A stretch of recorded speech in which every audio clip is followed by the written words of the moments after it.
before AIDS. I'm glad I got to them all. I'm glad I got so many of them in. I flipped them, poked them, gored them. So many high-heeled shoes under my bed it looked like a January clearance sale. The cheap hotel rooms, the drunken fights, the phones ringing, the walls banging. I was wild, red-eyed, big-balled, unshaven, poor, foul-mouthed. I laughed plenty, and I picked them off the bar stools like ripe plums. Dirty sheets, bad whiskey, bad breath, cheap cigars. And to hell with the next morning. I always slept with my wallet under my pillow, bedded down with the depressed and the crazies. I was barred from half the hotels in Los Angeles. I'm glad I got to them all. I plugged and banged and sang, and some of them sang with me on those glorious 3 a.m. mornings. When the cops arrived, that was grand. We barricaded the doors and taunted them, and they never waited around until noon, checkout time, to arrest us. We weren't that important.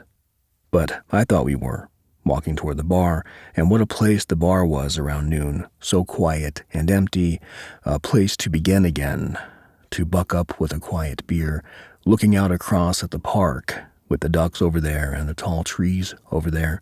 So, always broke, but always money from somewhere. I waited, getting ready to plug and bang and poke and sing again. In those good old times, in those very, very, very good old times, before AIDS. Hunk of rock. Nina was the hardest of them all, the worst woman I had known up to that moment, and I was sitting in front of my secondhand black and white TV watching the news when I heard a suspicious sound in the kitchen, and I ran out there and saw her with a full bottle of whiskey. And she had it and was headed for the back porch door, but I caught her and grabbed the bottle. "Give me that bottle, you fucking whore!" And we wrestled for the bottle, and let me tell you, she gave me a good fight for it, but I got it away from her and told her to get her ass out of here. She lived in the same place in the back upstairs.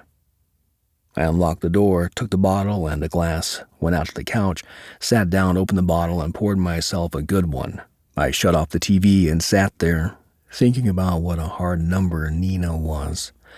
I came up with at least a dozen lousy things she had done to me. What a whore. What a hunk of rock. I sat there drinking the whiskey and wondering what I was doing with Nina. Then there was a knock on the door. It was Nina's friend, Helga. "Where's Nina?" she asked. "She tried to steal my whiskey. I ran her ass out of here." "She said to meet her here." "What for?" "She said me and her were going to do it in front of you for 50. 25. She said 50. "Well, she's not here. Want a drink?" "Sure." I got Helga a glass, poured her a whiskey. She took a hit. "Maybe," she said. "I had to go get Nina." "I don't want to see her." "Why not?" "She's a whore." Helga finished her drink and I poured her another. She took a hit.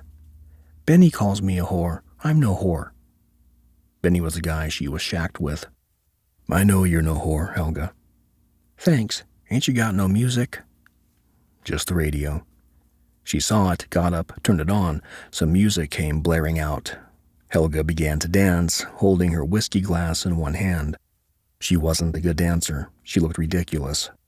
She stopped, drained her drink, rolled her glass along the rug, then ran toward me, dropped to her knees, unzipped me, and then she was down there doing tricks. I drained my drink, poured another. She was good.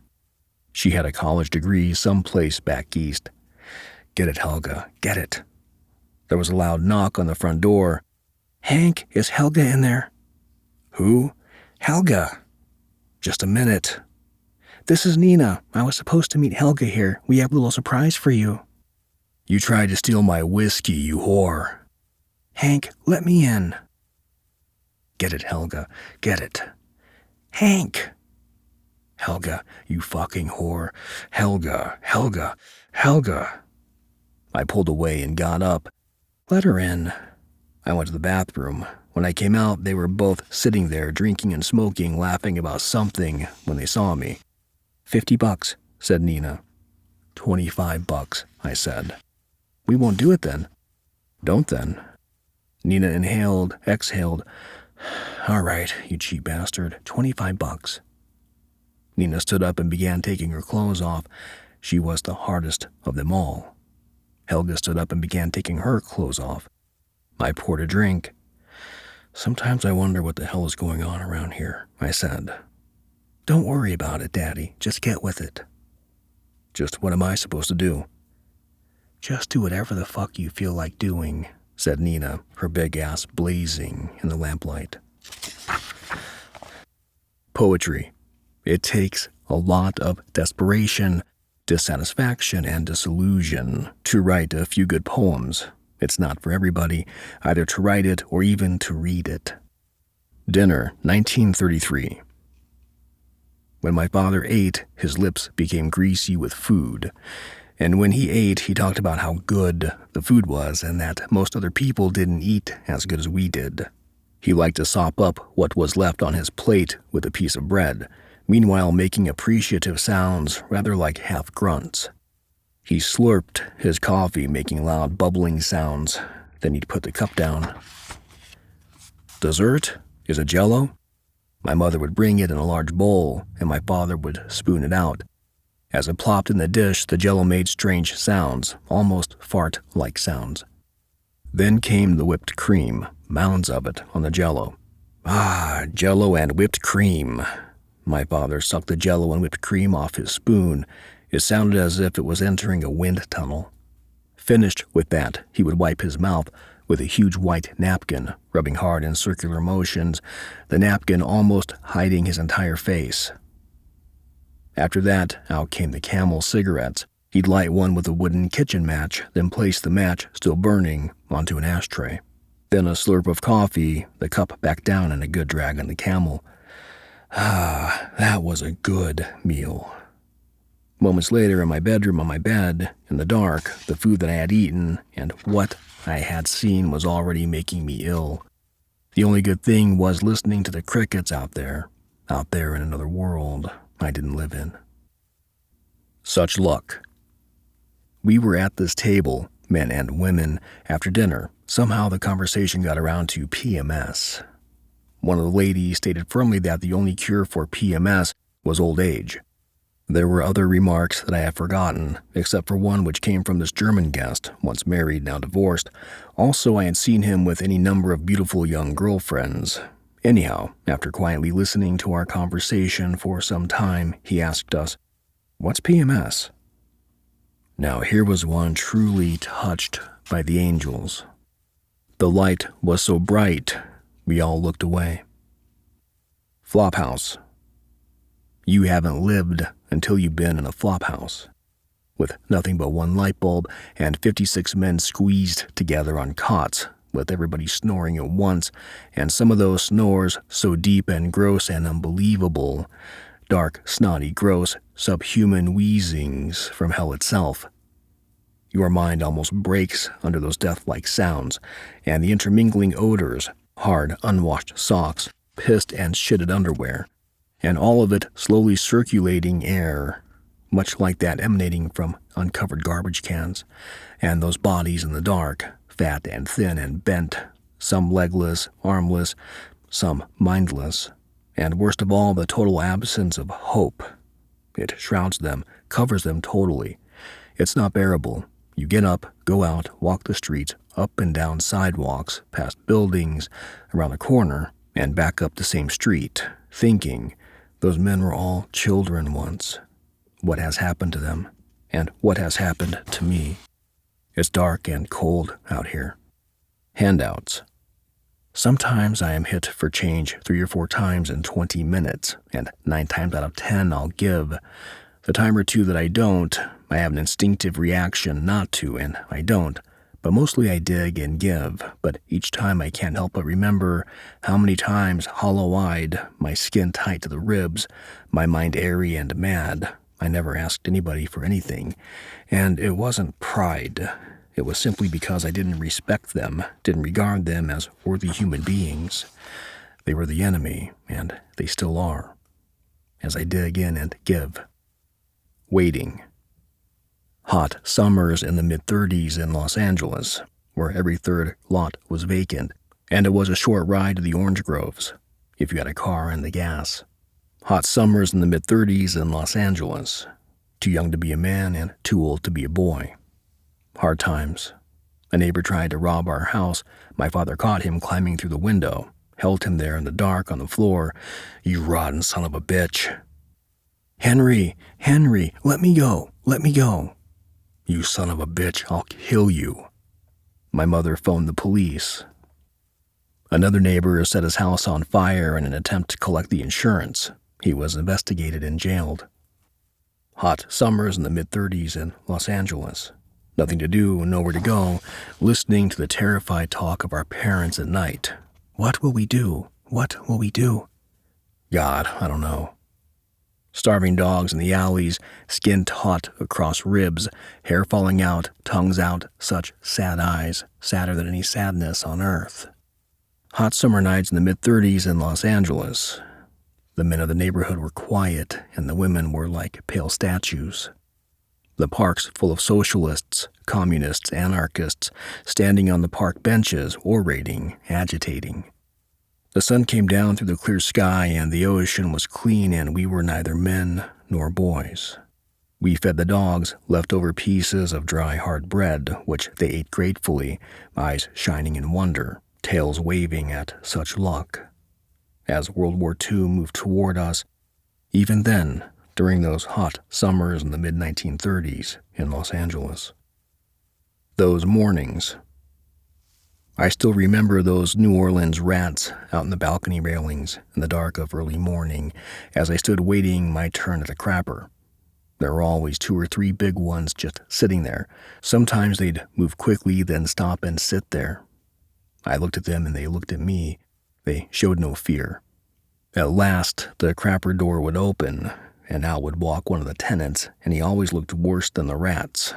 And then he'd be gone down the hallway, and I'd go into the still stinking crapper with my hangover. And almost always when I came out, the rats would be gone. As soon as it got a little light, they would vanish. And then the world would be mine.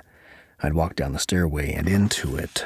And my low-wage, pitiful job, while remembering the rats, how it was better for them than for me. I walked to work as the sun came up hot, and the whores slept like babies.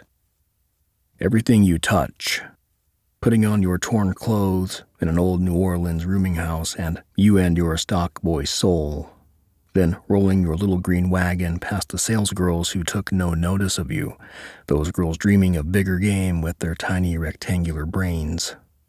Or in Los Angeles, coming in from your shipping clerk job at an auto parts warehouse, taking the elevator up to 319 to find your woman sprawled out on the bed, drunk at 6 p.m.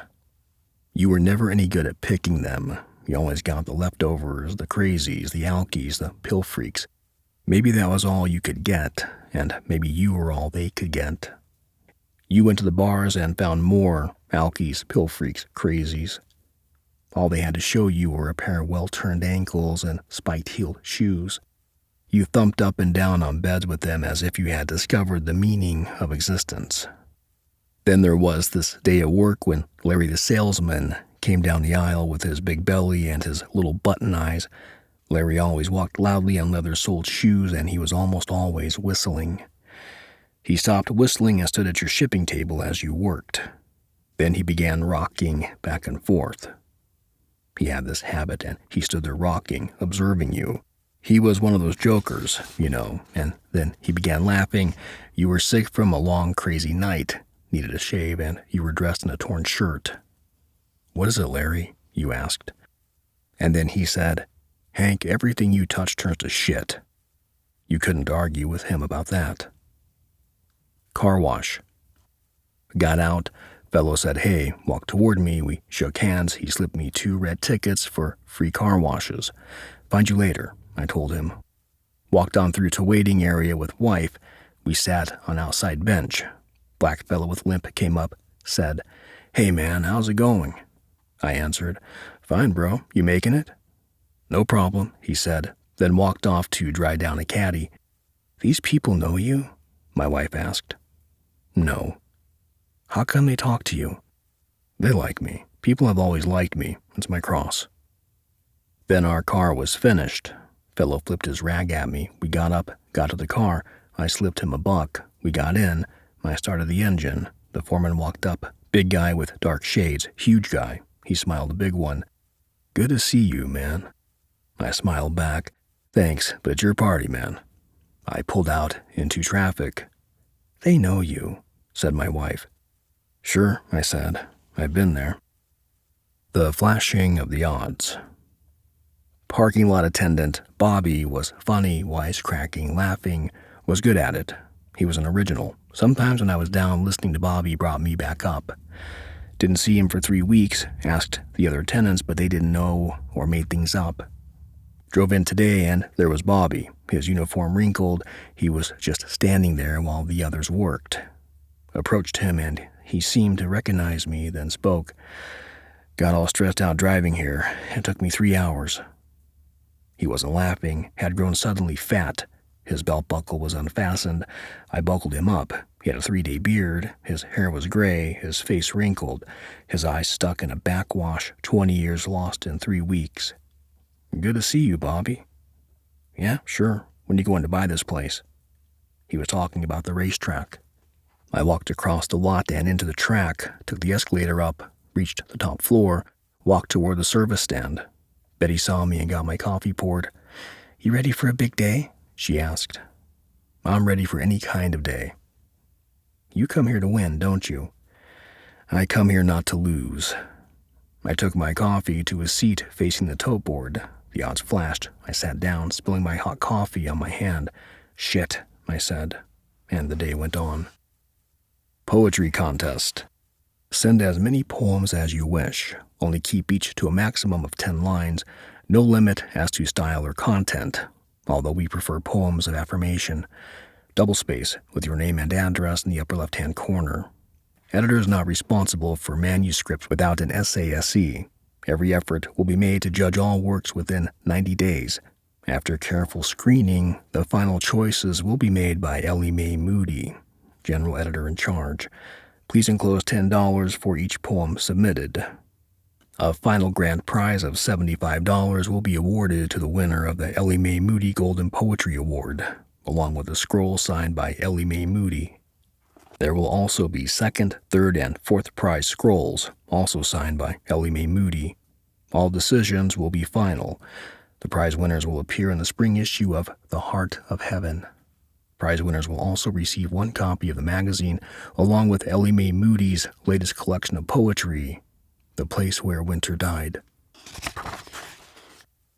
Peace. Near the corner table in the cafe, a middle-aged couple sit. They have finished their meal, and they are each drinking a beer. It is 9 p.m. She is smoking a cigarette. Then he says something. She nods, then she speaks. He grins, moves his hand. Then they are quiet. Through the blinds next to their table, flashing red neon blinks on and off. There is no war. There is no hell. Then he raises his beer bottle. It is green. He lifts it to his lips, tilts it. It is a coronet. Her right elbow is on the table, and in her hand she holds the cigarette between her thumb and forefinger, and as she watches him, the streets outside flower into the night. The bluebird. There's a bluebird in my heart that wants to get out, but I'm too tough for him. I say, "Stay in there. I'm not going to let anybody see you." There's a bluebird in my heart that wants to get out, but I pour whiskey on him and inhale cigarette smoke. And the whores and the bartenders and the grocery clerks never know that he's in there. There's a bluebird in my heart that wants to get out, but I'm too tough for him. I say, "Stay down. Do you want to mess me up? You want to screw up the works? You want to blow my book sales in Europe?" There's a bluebird in my heart that wants to get out, but I'm too clever. I only let him out at night sometimes when everybody's asleep. I say, "I know that you're there, so don't be sad." Then I put him back in, but he's singing a little in there. I haven't quite let him die. And we sleep together like that, with our secret pact. And it's nice enough to make a man weep, but I don't weep. Do you? Part 2. Living too long takes more than time. Going out. the sweet glide of the Luger toward your temple, a flight of birds winging northward, the clicking sound of the safety catch being released, the eclipse of the sun, the sound of something being shut hard, pal. The Replacements, Jack London drinking his life away while writing of strange and heroic men, Eugene O'Neill drinking himself oblivious while writing his dark and poetic works. Now our moderns lecture at universities in tie and suit, the little boys soberly studious, the little girls with glazed eyes looking up, the lawn so green, the books so dull, the life so dying of thirst. The Genius. This man sometimes forgets who he is. Sometimes he thinks he's the Pope. Other times he thinks he's a hunted rabbit and hides under the bed. Then all at once he'll recapture total clarity and begin creating works of art. Then he'll be all right for some time. Then say he'll be sitting with his wife and 3 or 4 other people discussing various matters. He will be charming, incisive, original. Then he'll do something strange. Like once he stood up unzipped and began pissing on the rug. Another time he ate a paper napkin. And there was a time he got into his car and drove it backwards all the way to the grocery store and back again, backwards, the other motorists screaming at him, but he made it there and back without incident and without being stopped by a patrol car. But he's best as the Pope and his Latin is very good. His works of art aren't that exceptional, but they allow him to survive and live with a series of 19-year-old wives who cut his hair, his toenails, bib, tuck, and feed him. He wears everybody out but himself. A Poet in New York. Eating out tonight, I find a table alone, and while waiting for my order, take out my wife's copy of A Poet in New York. I often carry things to read so that I will not have to look at the people. I find the poems bad for me, these poems written in 1929, the year of the stock market crash. I close the book and look at the people. My order arrives. The food is bad too. Some say that bad and good run in streaks. I hope so. I wait for the good, put a slice of lemon chicken into my mouth, chew and pretend that everything is fairly fine. No sale. I just sat in the bar. Non compos mentis. It was about a week before Christmas. Big Ed was selling trees outside. He came into the bar. Jesus, it's freezing out there. Big Ed looked at me. Hank, you go stand out there with the trees. If anybody wants to buy one, you come in and get me. I stood outside. I was in my shirt sleeves. I didn't have a coat. It was snowing. It was ice cold, but a nice ice cold. I wasn't used to snow, but I liked the snow. I stood there with the trees. I stood there about 20 minutes. Then Big Ed came out. Nobody come by? No, Ed. You go in. Tell Billy Boy to give you a drink on my tab. I walked in, got a stool. I told Billy Boy, double scotch and water, Ed's tab. Billy Boy poured. You sell any trees? No trees. Billy Boy looked at the patrons. Hey, Hank didn't sell no trees. What's the matter, Hank? Somebody asked. I didn't answer. I took a hit of my drink.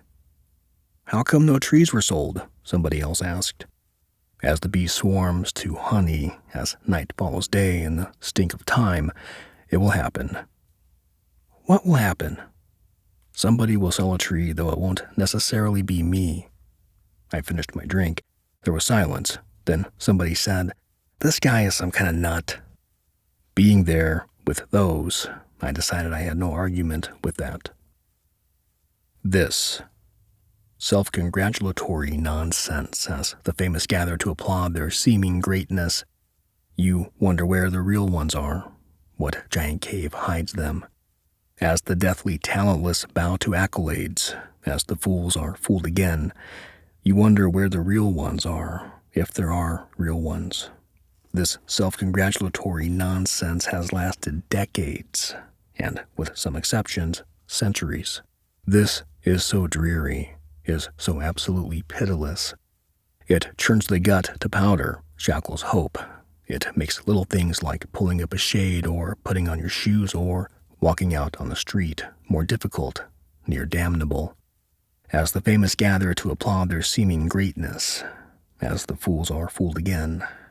Humanity you sick motherfucker.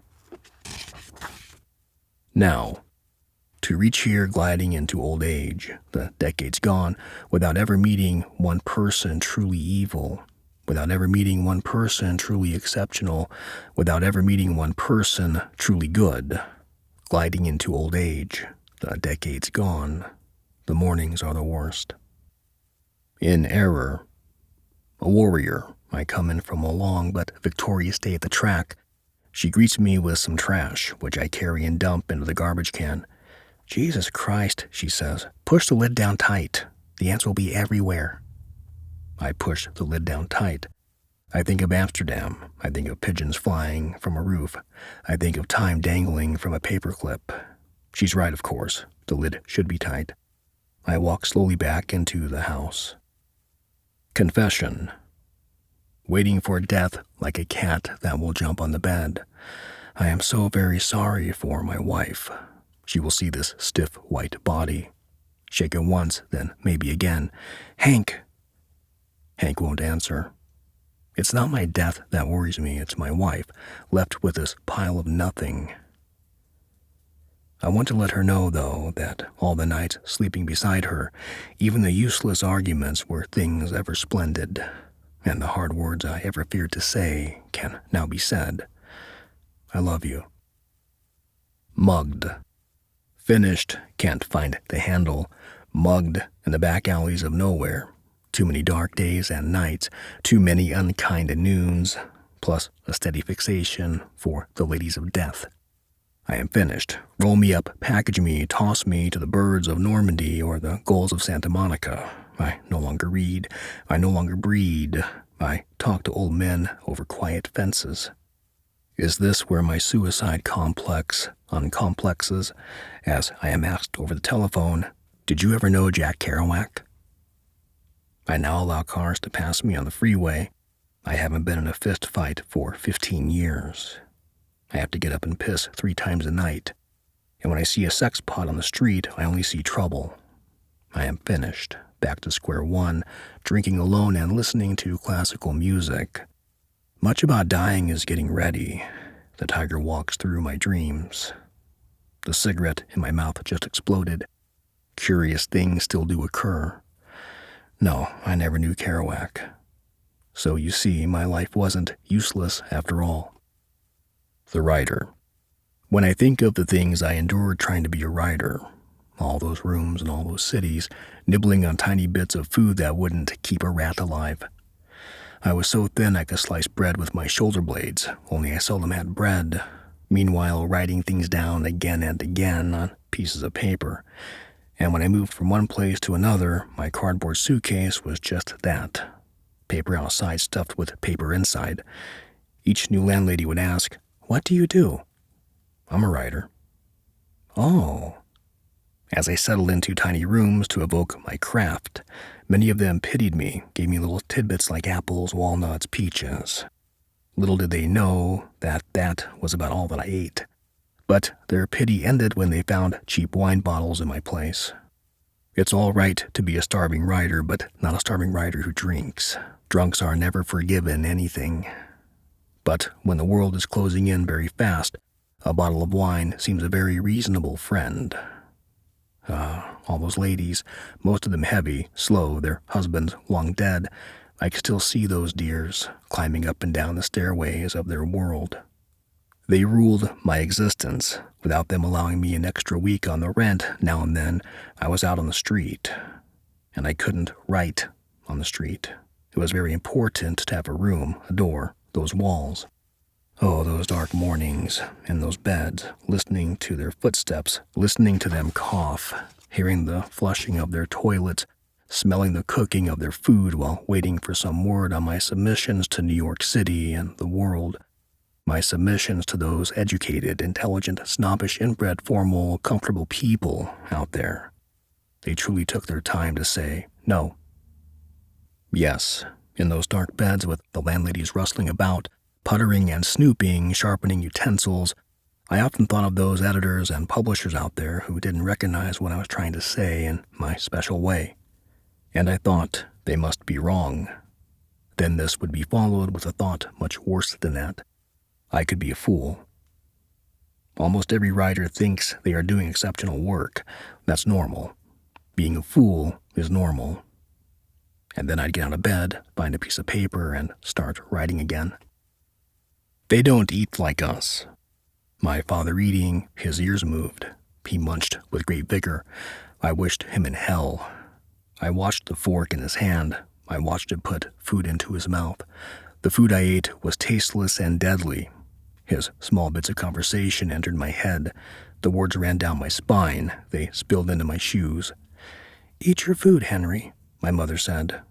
He said, "Many people are starving and don't eat as well as us." I wished him in hell. I watched his fork. It gathered more food and put it into his mouth. He chewed in a dog-like fashion. His ears moved. The brutal beatings he gave me I was ready for, but watching him eat brought on the darkness, there at the tablecloth, there with the green and blue wooden napkin holders. "Eat your food or I'll strop your goddamned ass," he told me. Later in life I made him pay somewhat, but he still owes me, and I'll never collect. Let me tell you, hell is built piece by piece, brick by brick around you.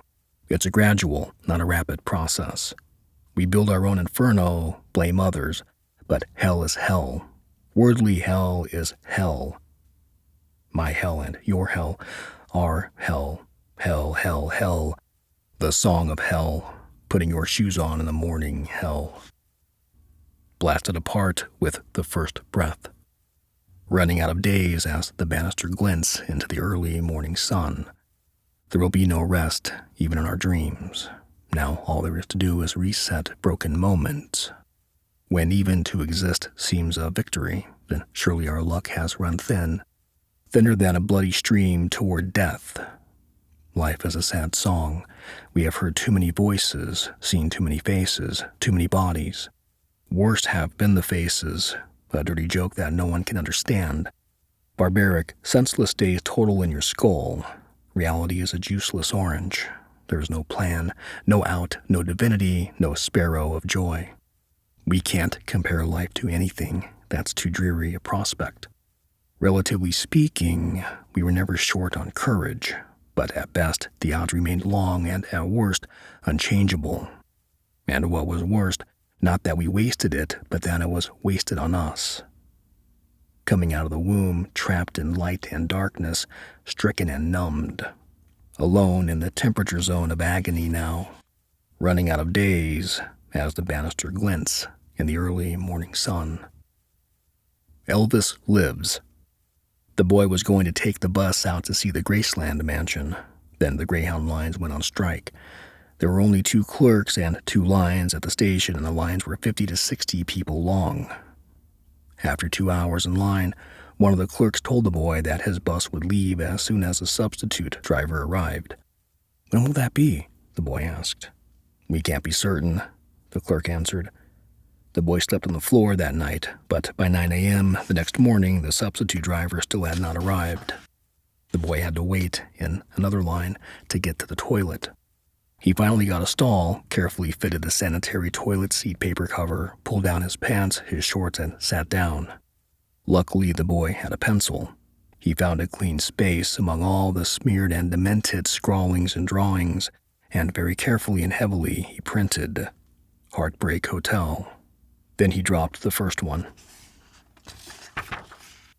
My buddy in the valet parking at the racetrack.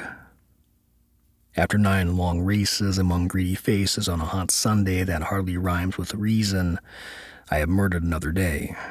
Come out with shoelaces flopping while secretly craving to be in a moss-lined cave, say watching black and white cartoons while wanton simplicity soothes the muddled brain.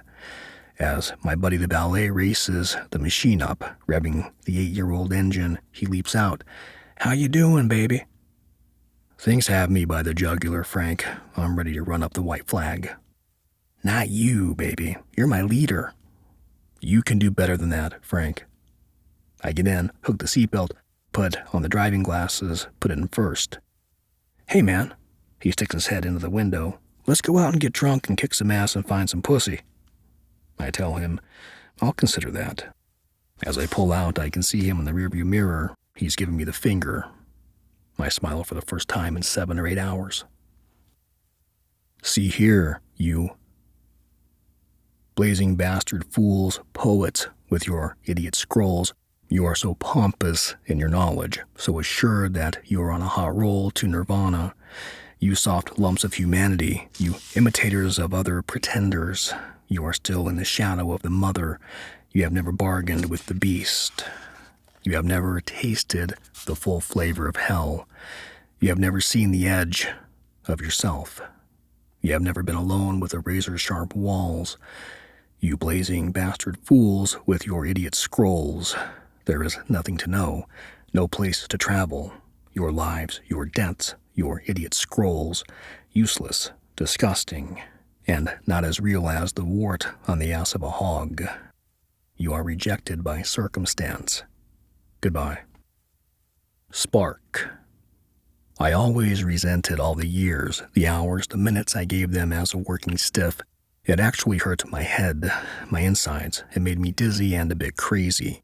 I couldn't understand the murdering of my years, yet my fellow workers gave no signs of agony. Many of them even seemed satisfied, and seeing them that way drove me almost as crazy as the dull and senseless work. The workers submitted. The work pounded them to nothingness. They were scooped out and thrown away. I resented each minute, every minute as it was mutilated, and nothing relieved the monotony. I considered suicide. I drank away my few leisure hours. I worked for decades. I lived with the worst kind of women. They killed what the job failed to kill. I knew that I was dying. Something in me said, go ahead, die, sleep, become as them, accept. Then something else in me said, no, save the tiniest bit. It needn't be much, just a spark. A spark can set a whole forest on fire, just a spark. Save it. I think I did. I'm glad I did. What a lucky, goddamned thing.